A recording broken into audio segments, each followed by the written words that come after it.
Hola jóvenes, muy buenas tardes. Bienvenidos a la sesión del día 20 de mayo del 2021.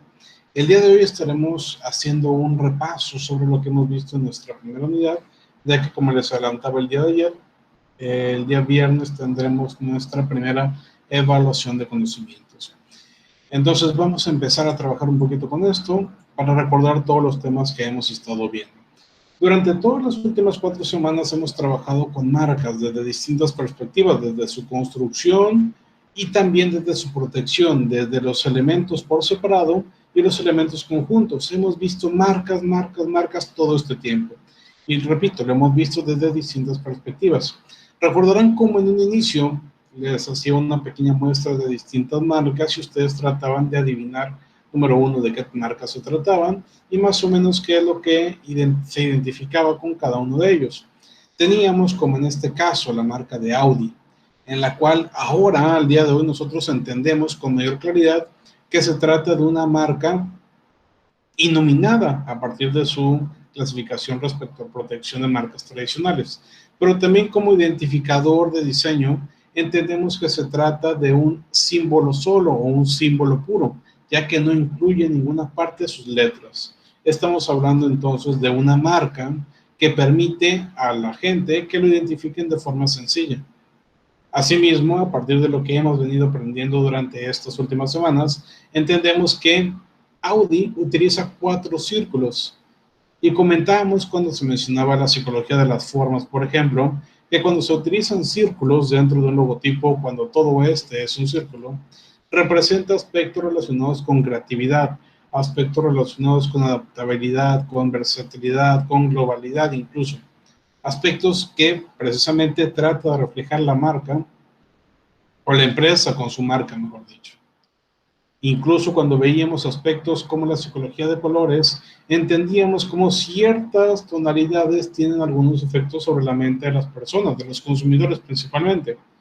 Y en este caso, en la utilización del color negro y blanco dentro de su logotipo, permite identificar aspectos relacionados con la pureza, pero sobre todo con la elegancia que tiene la marca, con el prestigio que podría llegar a tener y con todos estos elementos que aportan a que se reconozca como una empresa incluso de cierto precio o costo elevado. Entonces, la forma en que veíamos Audi hace 3 semanas y la forma en que vemos este símbolo al día de hoy ha cambiado. Ya entendemos más de la marca que lo que entendíamos antes. Ya podemos hacer un análisis más preciso. Y no solamente con Audi, sino con las distintas empresas sobre las cuales se trabajaron en principio de esta materia.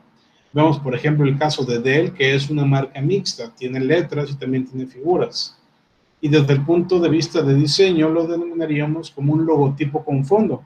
¿Cuáles son los logotipos con fondos? Logotipo, recordamos, desde que veíamos aquellos conceptos y también cuando vimos los identificadores, la palabra logotipo hace referencia específicamente a utilizar letras, al reconocimiento que tenemos de una marca por sus letras, por sus palabras, Dell.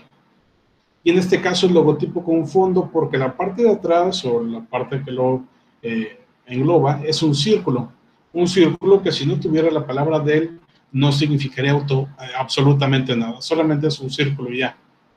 Entonces estamos observando cómo a partir de lo que está creando la empresa, a partir de lo que nos muestra, entendemos todavía mejor a partir, bueno, incluyendo temas de diseño y temas de protección. Dell es una marca que se enfoca mucho más en su nombre que en su símbolo, a diferencia de Audi. Audi se enfoca más en su símbolo que en su nombre. Y entonces las empresas tienden a hacer esta diferenciación. Algunas se enfocan más en símbolos, otras se enfocan más en su nombre. En el caso de Xiaomi, por ejemplo, que tenemos en pantalla, la parte Mi de Xiaomi la utilizan como parte de su emblema. Y en este caso, hacen una combinación entre los puntos anteriores. Mientras Dell le daba mucho juego a sus letras, a su palabra, y Audi le daba sobre todo el juego hacia el símbolo, Xiaomi lo que dice es, yo quiero utilizar mi nombre como principal elemento, pero también quiero que lo principal sea la imagen.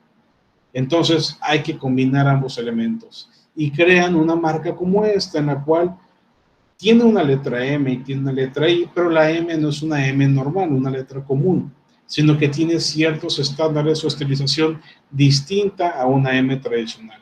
De hecho, ni siquiera es una M bien formada, solamente nos hace pensar, nos evoca la letra M, sobre todo a los que entendemos o conocemos la marca. Y le da estos diseños particulares que permite que sea distinto de otros. Algo similar a lo que veíamos también con el metro de la Ciudad de México. En este caso, podemos apreciar que se parece mucho al logotipo pasado, ya lo habíamos dicho, pero una de las diferencias centrales es que mientras Xiaomi se enfoca en su logo, en la parte de las letras, el metro de la Ciudad de México no incluye ninguna letra. ¿Se parecen? Sí, pero en este caso no tiene ninguna letra, no está formando letras. Solamente son temas similares y ahí se parece todavía más la importancia de que Xiaomi enfoca esas letras, pero en la creación de distintos elementos que parecen más símbolos. Y de esta manera tratan de llegarnos por sentidos diferentes. Aquí, por ejemplo, en el de la Ciudad de México, en el metro, podemos apreciar también algunos aspectos relevantes, como hablando de las formas. ¿Cuál es la forma principal que crea esta figura? Básicamente es un cuadrado. Y los cuadrados, como veíamos durante clase, nos evocan temas de solidez, temas de honestidad, temas de tradición, temas de calidad incluso. Entonces lo que tratamos de mostrar con esta marca es precisamente esos elementos. Pero un aspecto muy importante, una cosa es lo que tratamos de decir con la marca y otra es si realmente el producto que te ofrezco lo tiene. Y de ahí la importancia que veíamos también al principio de la materia. Una cosa es, o bueno, la función o el objetivo de la marca tiene que ver con que nos reconozcan. Pero si nada más nos reconocen y ya, no es suficiente. Lo que queremos como empresa es vender. Si no vendemos, no sirve nada la marca. Y esta parte de la venta, no queremos que se dé una vez. Queremos que sean conversiones que se hacen varias veces conforme pasa el tiempo. Crear clientes y que esos clientes sean leales. Entonces, cuando creamos o desarrollamos o construimos una marca como esta, tiene que estar sostenida por calidad, por productos bien hechos, por necesidades satisfechas cuando se entregan los servicios o productos. Entonces, nosotros mostramos una parte desde el aspecto visual, como en el metro de la Ciudad de México, pero de ahí a lo que se entrega son elementos distintos.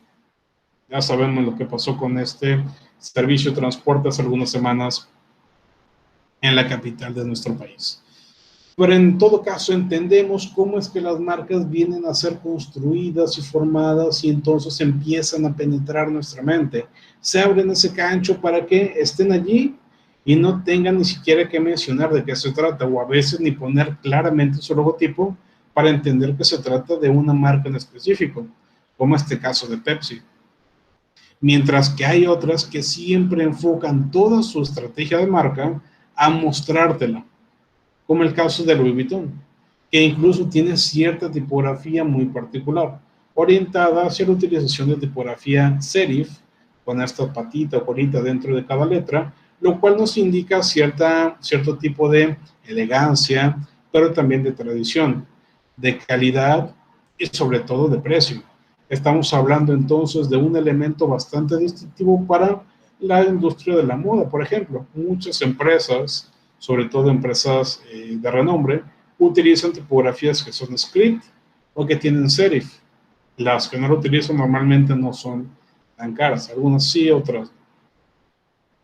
Pero además ellos, en este caso Louis Vuitton, se enfocan no solamente en mostrar un logotipo orientado con tipografía, sino que dentro de su construcción de marca utiliza ciertos colores que la mayoría de las empresas no utilizan. Estos tonos cafés son algo muy particular de la empresa. Algunos guindas también lo son.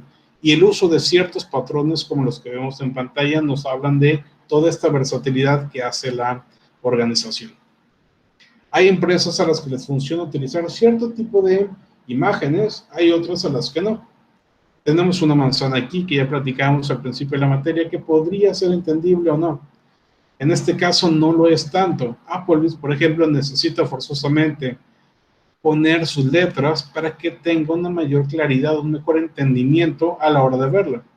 La manzana por sí sola no nos dice mucho, a diferencia, por ejemplo, de la manzana de Apple o de la estrella que ponemos a continuación en pantalla. Vemos la estrella feliz y a muchos se nos antoja inmediatamente una Double Western Bacon Thick Burger. Estamos hablando entonces de que con el puro símbolo ya pensamos en productos, ya pensamos en una empresa. A algunas, repito, les funciona, a otras no. O en algunos casos ni siquiera es su estrategia, como el caso de Nintendo, donde prefieren orientarse hacia identificadores nominales que hacia elementos simbólicos. Desde los 80s hasta la actualidad, estamos hablando de más de 40 años, Nintendo ha estado utilizando una estrategia de marca de todo su nombre. No se enfoca en logotipos específicos, no se enfoca en símbolos concretos, ni en personajes, de hecho, aunque pudiera hacerlo con cualquiera de los tres que acabo de mencionar. Utiliza su nombre completo en la mayoría de los casos. Sí, por ejemplo, cada consola tiene su propio logo. Nintendo 64 tiene su propio logo, Switch en la actualidad tiene su propio logo, Wii tiene su propio logo. Pero Nintendo siempre es Nintendo, siempre se utiliza de la misma manera, dándole precisamente cabida a este tema más clásico de una marca. Pero eso no es la única forma de trabajar. Empresas como Coca-Cola, con solamente ver los colores, entendemos que se trata de ellos.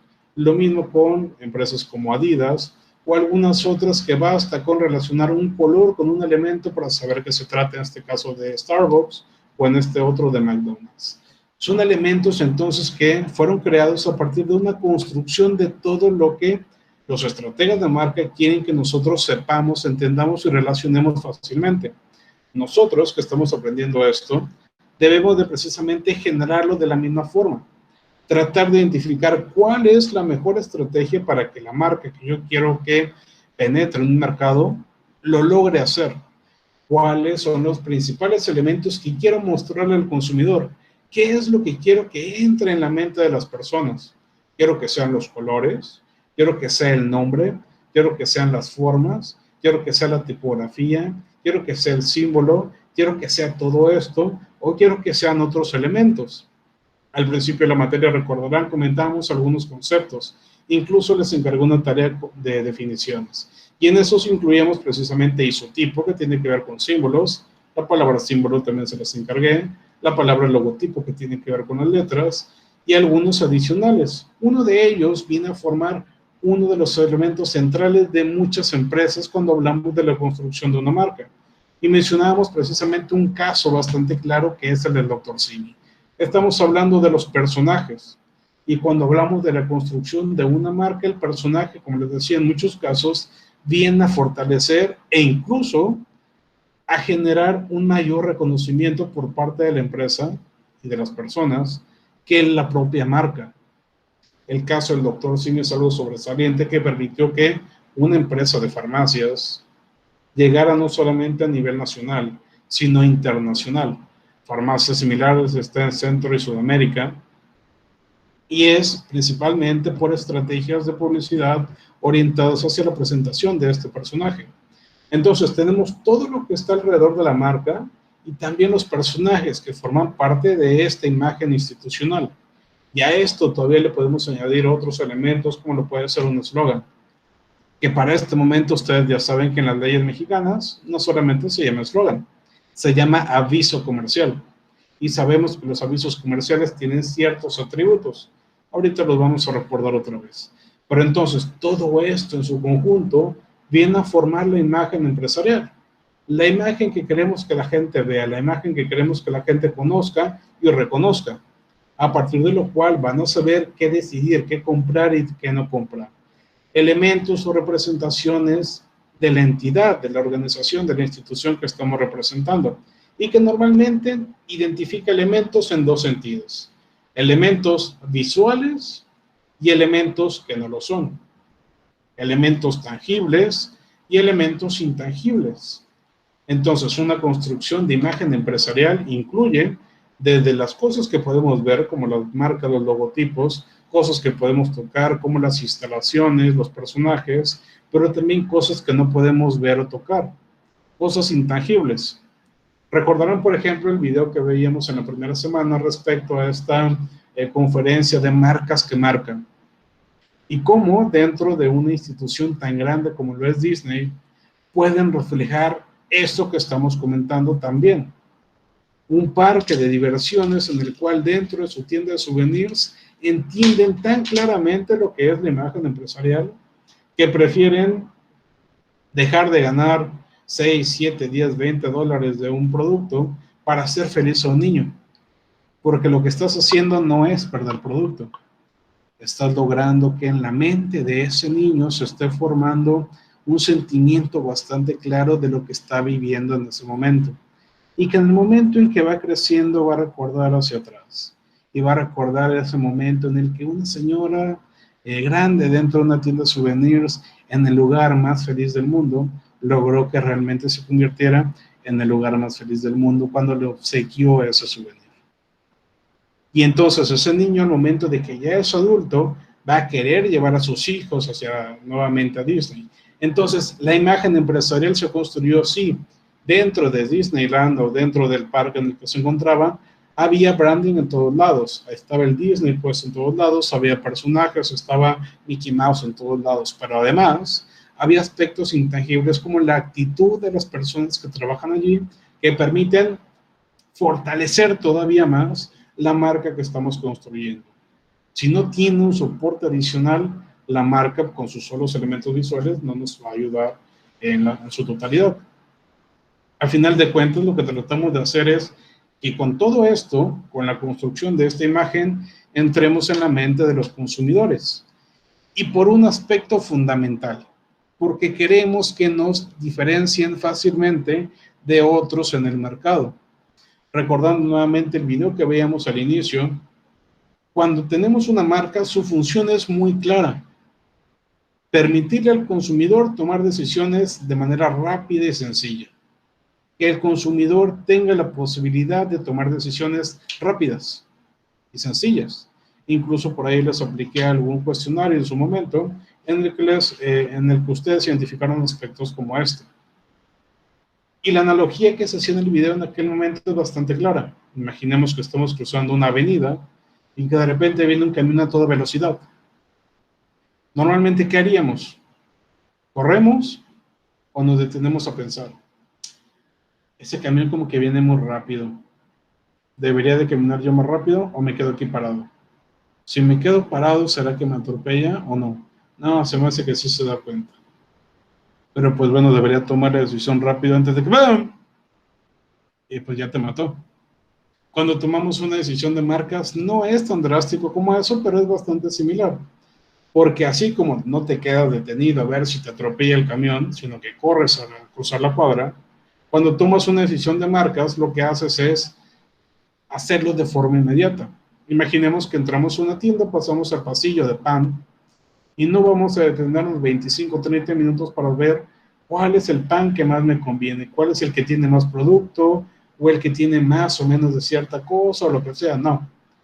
Imagínense que cada vez que van a hacer su despensa se detienen 25 minutos en el pan y otros 25 minutos en la leche y otros 30 minutos en la cerveza y otros 40 minutos en la carne. No es posible. En cambio, ¿qué es lo que hacemos? Entramos al pasillo de pan y tomamos el que dice marca Bimbo, o Wonder, o HB, o lo que sea. Entonces, ¿esa decisión la pensamos mucho? No.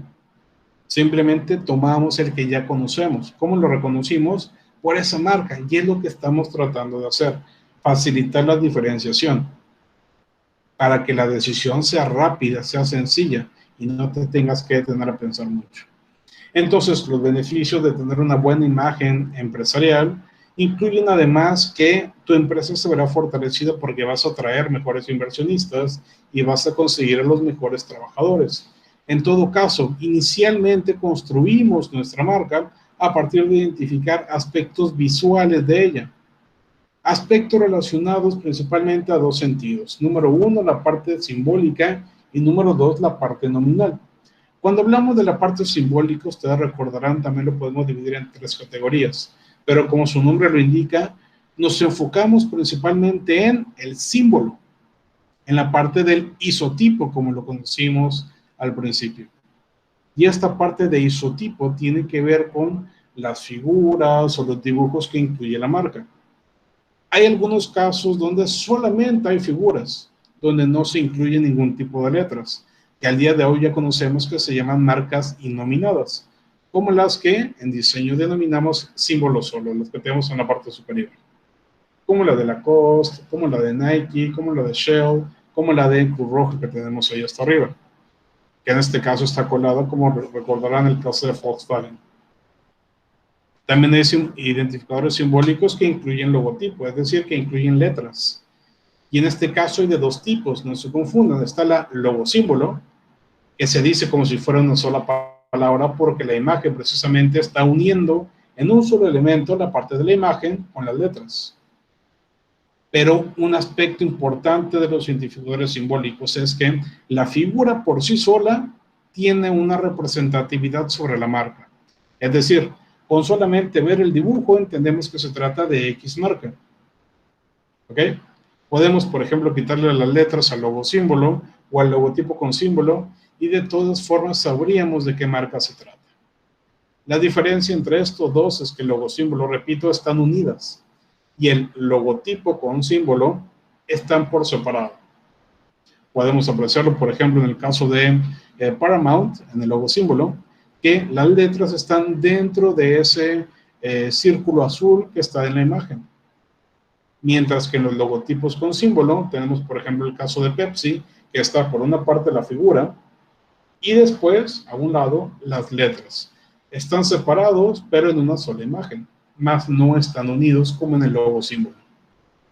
Por otra parte, tenemos los identificadores nominales, que estos, a diferencia de los anteriores, se enfocan en las letras, se enfocan en el nombre. ¿Okay? Y aquí también tenemos logotipos puros, que es solamente te voy a mostrar letras, como el caso de Coca-Cola, IBM, Sony. No tiene auxiliares, no tiene accesorios, no tiene fondos, no tiene figuras, solamente son letras con alguna tipografía peculiar en algunos casos. Mientras que existen otros que sí tienen auxiliares, repito, auxiliares. Es decir, no son símbolos como los anteriores, son solamente auxiliares. ¿Cuál es la diferencia? Que estos auxiliares, tanto el fondo como el accesorio, no sirven si es que no tienen las letras consigo. Es decir, si yo le quito a HP, al logotipo con fondo que vemos ahí de HP, le quito las letras, queda un círculo negro. ¿De qué marca representa ese círculo negro? Nadie va a tener ni la más remota idea. Es solamente un círculo negro. O si le quito a la marca Clinique las letras, nos quedan dos líneas paralelas. ¿Qué marca representan dos líneas paralelas? Nadie va a tener ni la más remota idea. Porque son elementos que por sí solos no representan absolutamente nada. Y es, en este caso, solamente un pequeño acompañamiento para que las letras que se incluyen se vean mejor. ¿Ok? Incluso desarrollamos una práctica en su momento para que ustedes pudieran entender a qué tipo de identificador se refería cada uno de las marcas que podemos ofrecer en pantalla. E incluso el día de hoy podríamos hacer otra práctica con estos mismos elementos para decir qué tipo de marcas, en el sentido de protección, tenemos enfrente. Podríamos decir, por ejemplo, que el elemento simbólico, el símbolo solo que tenemos de Nike, hablando de protección de marcas, se llama marca innominada. O la marca nominal, que es un logotipo puro de Zara, en protección de marcas se llamaría marca nominativa. O el de Target, que es un elemento simbólico y que indica un logotipo con símbolo, en protección de marcas se llamaría marca mixta, que incluye nombre y diseño. Entonces, hay que entender estas dos perspectivas. Una cosa es desde el punto de vista del diseño y otra desde el punto de vista de la protección. Ustedes deben entender esas dos partes. Bien, cuando estamos construyendo nuestra marca, cuando la estamos empezando a crear, hay que entender también qué colores y cómo podemos utilizarlos para que aprecien o identifiquen ciertas cuestiones que queremos que los consumidores sepan de nosotros. Y en este caso es sumamente importante entender cuáles son los colores más utilizados. Y sabemos entonces que el azul es el que más se utiliza porque, de hecho, es el que a la gente le gusta más, tanto a hombres como a mujeres. En segundo lugar está rojo, en tercero amarillo, pero en todo caso los colores primarios son los más utilizados y después están los colores secundarios. Pero ¿por qué la importancia de utilizar colores con los logotipos? ¿Por qué es necesario? ¿Por qué le prestamos tanta atención? Porque casi el 85% de las personas toman decisiones de compra por los colores. De allí la gran importancia. Y de hecho el 93%, se incrementó el porcentaje, se fija en la apariencia visual. 9 de cada 10 personas se fijan en la apariencia. Y poco más de 8 personas de cada 10 toman su decisión precisamente por esa apariencia, por los colores que utilizan. Estamos hablando entonces de que si no tomamos en cuenta los colores, la estamos regando. Los principales colores utilizados, como les decía, son primarios y secundarios. Y es nuestro deber entender cuáles de estos funcionan mejor a partir de lo que conocemos como psicología del color. Y esto implica el identificar cómo responde la gente a diferentes colores o distintas tonalidades. Tomando esto en cuenta, o a partir de este punto, podemos apreciar en términos generales que existen dos tonalidades, los colores cálidos y los colores fríos. Los cálidos normalmente se enfocan en temas de energía, en temas de agresividad, en temas también de emociones, de amor, de llamar la atención, mientras que los colores fríos se enfocan mucho más en calma, en seguridad, en paz, en tranquilidad. Al entender esta diferencia entre las dos tonalidades, ya no es del todo necesario que sepamos específicamente a qué se refiere cada color. Lo vimos durante clase, pero no es necesario que se lo aprendan de memoria. Lo que queremos hacer es que se entienda qué es, en términos generales, lo que representa en cada color. Y si entendemos que los cálidos indican ciertos aspectos y los fríos otros, ya podemos apreciar, por ejemplo, que el rojo es agresivo, energético, provocativo, llamativo, tiene aspectos relacionados con la pasión, con la seducción incluso, pero más con la adrenalina, con llamar la atención. Y que si lo combinamos con colores como amarillo, provoca hambre, provoca alteración de la presión sanguínea, tiene impactos inmediatos en el cuerpo de las personas. Hay muchas empresas que utilizan este color, a diferencia de los fríos. Los fríos, como el púrpura, nos hablan de aspectos muy distintos de los cálidos. En este caso, el púrpura habla de sofisticación, de misterio, de espiritualidad. Y podemos seguir hablando, por ejemplo, del azul, que es todavía más contrario que el rojo. Confianza, seguridad, responsabilidad, dependencia, calma, salud, tecnología, juventud. Estamos hablando entonces de que, a diferencia de los colores cálidos, los fríos nos muestran elementos más orientados hacia la calma. Y hacíamos la analogía, por ejemplo, con el clima. Es más fácil que las personas se peleen o estén de mal humor cuando hace calor que cuando hace frío. Colores como verdes, que estén llegando a puntos más neutrales, pero que son fríos, pues se enfocan más en otros aspectos, más como la riqueza, la salud, temas de naturaleza u honor, pero incluso aspectos como dinero y serenidad también. Mientras que amarillos podrían ser positivos si es que lo que queremos mostrar es luz, calor, motivación o creatividad, pero podrían jugar a nuestra contra porque también podrían representar enfermedad, cobardía o incluso aspectos de precaución. Algo similar a lo que sucede con los rojos o con los naranjas. Estamos hablando de colores cálidos que podrían ayudarnos, por ejemplo, con el naranja a la hora de mostrar vitalidad, diversión y alegría, o podría perjudicarnos en algunos casos porque no es un color tan utilizado en ciertas industrias. Colores que podríamos llegar a tomar como negativos, principalmente como el café, que se enfoca en la sociedad, pero que también es positivo cuando lo tomamos como un tema de naturaleza, de temas terrosos, de temas simples y durables, o como los colores blanco y negro, que tienen ciertas características importantes. El negro más orientado hacia el valor, la sofisticación, el prestigio, y esto muy relacionado con productos costosos, mientras que el blanco se enfoca más en pureza, en limpieza, en suavidad y aspectos más de calma. Incluso en algún momento cuando veíamos estos temas, hicimos alguna práctica en la cual ustedes ya tienen la posibilidad de identificar qué colores representarían mejor a cierto tipo de empresas o dentro de ciertos mercados.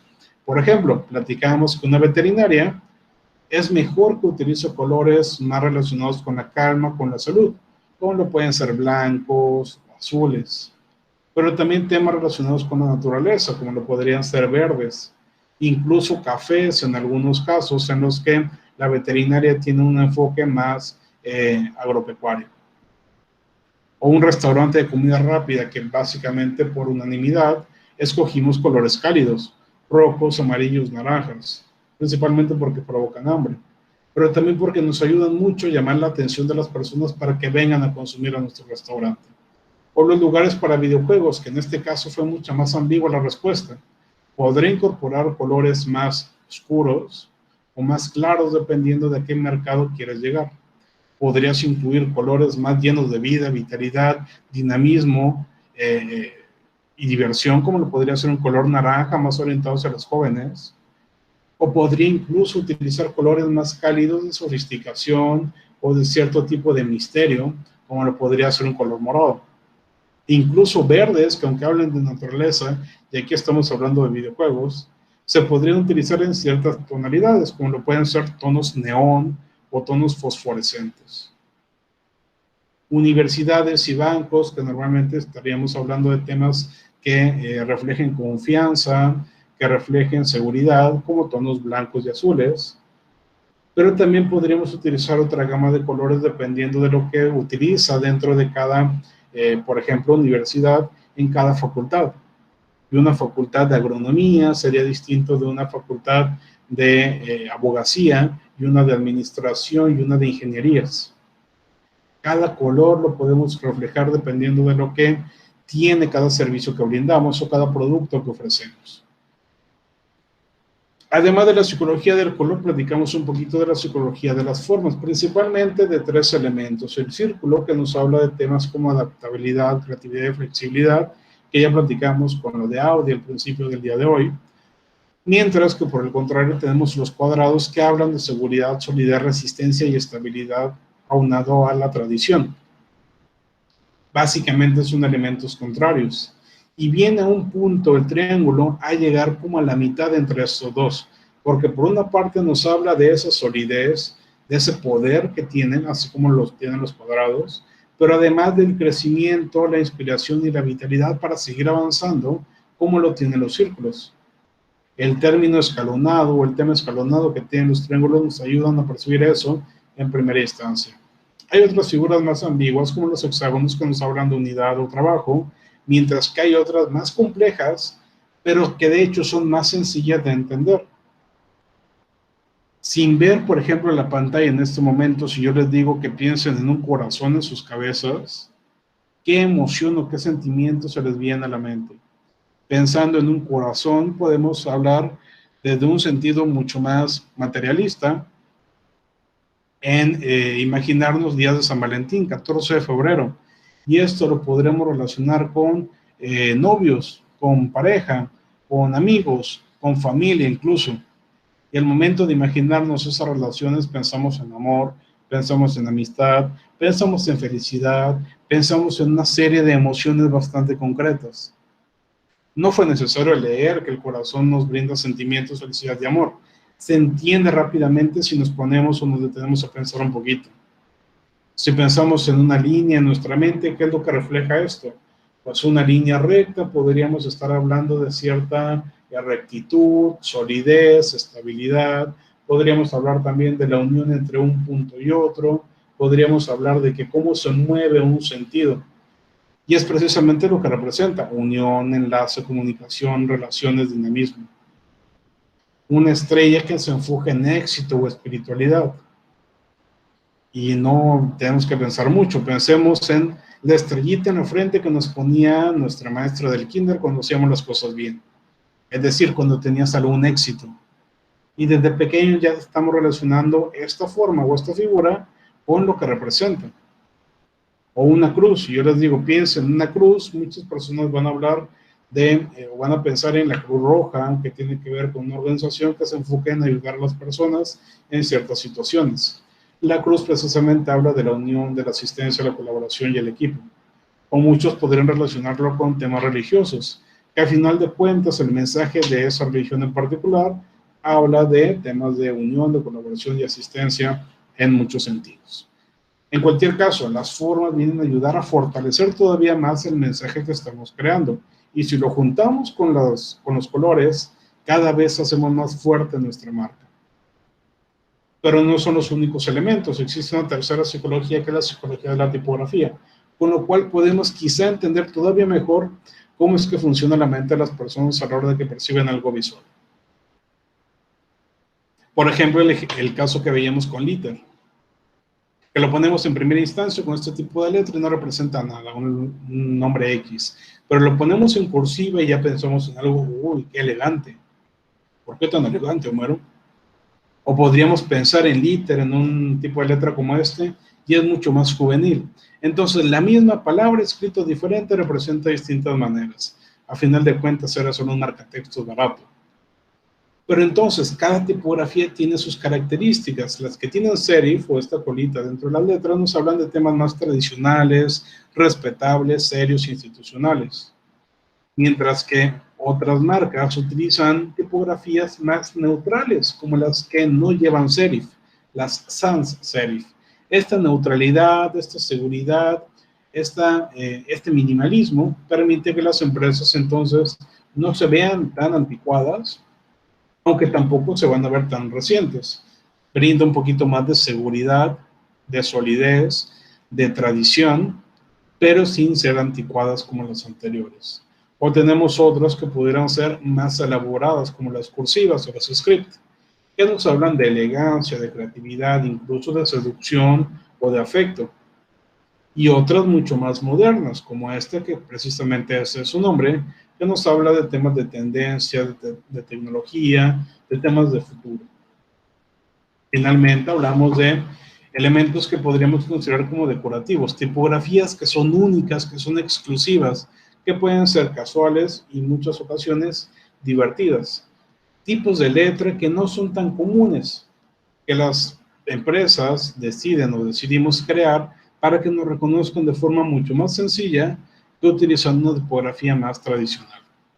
Veíamos que existen distintas páginas donde podemos descargar fuentes o tipografías, algunas gratuitas, otras de paga, incluso algunas con las que ya cuenta nuestra computadora, y en específico una en la cual nosotros podemos crear nuestra propia fuente, como el ejercicio que desarrollamos durante clase en algún momento. También comentamos cómo es que ciertas marcas han cambiado sus logotipos precisamente orientándose a distintos tipos de letra. Google, que pasó de un serif a una moderna, para precisamente reflejar este aspecto mucho más llamativo que el anticuado que estaba antes. Sí, más clásico, a algunos quizás les gustaba más, pero el otro es definitivamente mucho más moderno, igual que lo que hizo Mastercard. De una sans serif mucho más neutral, algo que se ve más limpio, más minimalista, como lo es la tipografía moderna.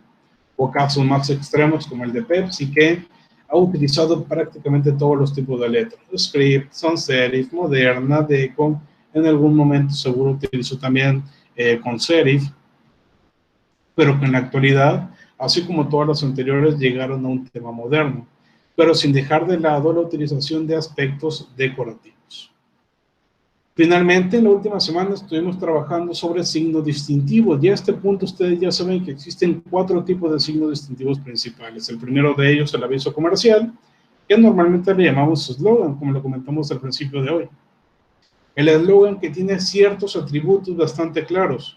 Número 1, debe ser corto para que la gente lo reconozca más fácilmente. Número 2, debe estar relacionado con la marca, porque lo que queremos es precisamente utilizar el eslogan con fines publicitarios, para que la gente al momento de escuchar esa frase sepa que se trata de nuestra marca. Debe tener cierto apego con nuestra marca, debe ser original, debe tratar de comunicar un mensaje bastante apegado a lo que queremos mostrar. Entonces, estos atributos permiten generar buenos eslogans o en ocasiones eslogans no tan buenos, como el caso de Crunch que comentamos hace algunos días. Eslogans buenos como el de que no puedes comer solo una, y eslogans que parecían buenos como el de Crunch, pero que con un tweet puedes echar a perder, como este del caso de Ayotzinapa y Crunch. Algunos otros bastante populares, como el caso de Red Bull, que no tiene tanta relación con la empresa, directamente hablando de la frase, pero que a la hora de combinarlo con una buena publicidad, pues bueno, la mayoría de la gente lo puede conocer. Un segundo tipo de signo distintivo, que es el nombre comercial. Vamos a dejar de lado este, ya lo comentamos suficiente en clase y no lo vamos a enfocar tanto, no tiene tanto interés. A diferencia de la denominación de origen, que en este caso refleja aspectos característicos de una región que le da cierta calidad a un producto que lleva su nombre. No es lo mismo comprar un licor de agave que un tequila. Debemos preferir el tequila por esa calidad avalada por el Consejo Regulador de esta denominación de origen. Pero todo lo demás queda de lado cuando llegamos a las marcas. Todo signo perceptible que distingue productos o servicios. Eso es una marca. Y esta definición es pequeñita, pero la podemos ampliar. Todo signo que tiene la posibilidad de ser percibido a través del sentido de la vista, del olfato o del oído, y que nos permite identificar cuál es la diferencia entre dos o más productos dentro de un mismo mercado que ofrece productos y servicios similares. Puede ser una definición larga como esta o algo más sencillo como lo que tenemos en pantalla. En todo caso, hay que reconocer que la forma de percibir una marca puede ser de tres maneras: visual, auditiva u olfativa. Nos enfocamos de hecho en esta parte de la materia en las marcas tradicionales, que son las que solamente se pueden percibir por el sentido de la vista. Las marcas que todos conocemos. Y en este sentido hablamos de su categorización. Primero las marcas nominativas, que son las marcas que solamente te protegen el nombre, la combinación, el conjunto de ciertas letras que forman ciertas palabras. Aquí no se incluye temas de diseño, no se incluyen símbolos, no se incluyen nada más que letras, palabras o números, punto. En el caso de Calvin Klein, en el caso de Avon, pueden utilizar diferentes tipos de letras, no importa porque lo que se protege es la palabra completa o el conjunto de letras, no el cómo se ve. Por otra parte, y en sentido totalmente contrario, tenemos la marca innominada, que se enfoca en los símbolos. Aquí no hablamos de letras, no hablamos de números, no hablamos de nada más. Solamente el dibujo, como el caso de Apple, que no necesita decir su nombre para que lo entendamos, o el caso de Starbucks, que solamente muestra su emblema, esta sirena y ese círculo verde, y basta para entender que se trata de la marca que todos conocemos de café.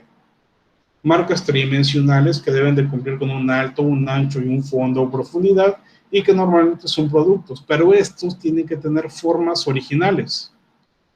Decíamos, por ejemplo, que la lata de refresco no podía ser considerada una marca tridimensional porque no tiene nada original. En cambio, un chocolate con esta forma que vemos en pantalla, sí lo es, y ninguna otra empresa lo puede utilizar porque está registrado por Hershey's. O como el caso de estos 4 elementos tridimensionales de McDonald's, o el caso de Toblerone y demás. Decíamos que además de las 3 marcas tradicionales, se puede generar una cuarta cuando combinamos y serían marcas mixtas. Por ejemplo, en este caso, una parte nominativa y otra de diseño, o en este otro que incluye los 3 elementos, diseños, letras y parte tridimensional, igual que en Toblerone. Finalmente, el día de ayer recordábamos que una marca, cuando se va a registrar, tiene un costo. Este costo es de 3,126 pesos. Y esa protección es por un periodo de 10 años. A la hora de concluir este periodo de 10 años, se puede renovar todas las veces que se necesite por otro periodo de 10 años. Pero invariablemente debemos de seguir ciertas sugerencias para conservar esa marca. Número 1, estamos hablando de utilizar la marca tal como fue registrada, para que no nos suceda como el caso de Starbucks, que casi pierde su marca por no hacerlo. Número 2, no dejar de utilizar la marca durante un periodo de 3 años, para que no nos pase como el caso de McDonald's, que perdió su marca de Big Mac y después de mucho tiempo pudo recuperarla, también después de mucho dinero gastado. O como lo que sucede en distintas ocasiones cuando no declaramos un uso de marca. Por ende, podemos presentar facturas o podemos presentar publicidad en publicaciones periódicas como una revista o un periódico para decir, mira, ¿sabes qué? Sí la estoy utilizando y aquí está la evidencia. Debemos renovar nuestra marca cuando concluye si es que la seguimos utilizando y sobre todo evitar los epónimos. Y esto lo logramos planteando que nuestro nombre de marca es una marca registrada con la leyenda, con el MR, con el ER, con el círculo, para que la gente conozca que es una marca y no el nombre común, y no nos pase, como les decía, los epónimos. El caso de Chicles, el caso de Sabritas, el caso de Kleenex, el caso de Jacuzzi y muchos otros que por ahí se mencionaban durante clase. Finalmente, las formas de explotación de una marca, para lo que la creaste, pero también la puedes rentar, que sería una licencia, la puedes franquiciar, que sería todo tu modelo de negocio, se lo prestas a alguien más a cambio de una remuneración, o lo puedes vender. Mi marca, te la cedo a ti y me das dinero. Así como podemos vender carros, o podemos vender casas, o podemos vender celulares, también podemos vender nuestras marcas. Esta última sección de la materia la estuvimos revisando con algunos casos prácticos, donde entendimos también que, a pesar de que aparentemente una marca podría parecer o nominativa o nominada o de diferentes formas, lo que importa es lo que la empresa dice que es. Si P&G quiere registrar la parte innominada también, pues que lo hagan, ellos deciden. O si Sony no quiso hacerlo, pero de todas formas siempre se ve igual, pues bueno, fue decisión de la empresa. Nosotros como consumidores lo podemos apreciar, pero la parte importante es la que se registra. Y así podemos observar, o vimos de hecho varios elementos, que a partir de precisamente sus títulos de registro de marca podríamos apreciar cómo es que fueron registrados. Y cómo todos estos tienen distintas estrategias que nos ayudan a entender mejor cómo es que funcionan las marcas. Muy bien, eso fue lo que vimos durante nuestra primera unidad. ¿Cuántos temas vimos? Una buena cantidad. El video de esta presentación se va a subir el día de hoy en cuanto se termine de procesar, y también les voy a cargar la presentación dentro de Classroom. Sería entonces todo por el día de hoy. Muchas gracias por su asistencia. El día de mañana tenemos evaluación, no vayan a faltar. Les voy a enviar por ahí las instrucciones un poquito antes de la hora de nuestra clase. Pero bueno, sería todo por hoy. Que tengan una excelente noche y nos vemos mañana. Hasta luego. Gracias por el repaso, profe. Nos vemos. Nos vemos. Profe, ¿me puede esperar un rato?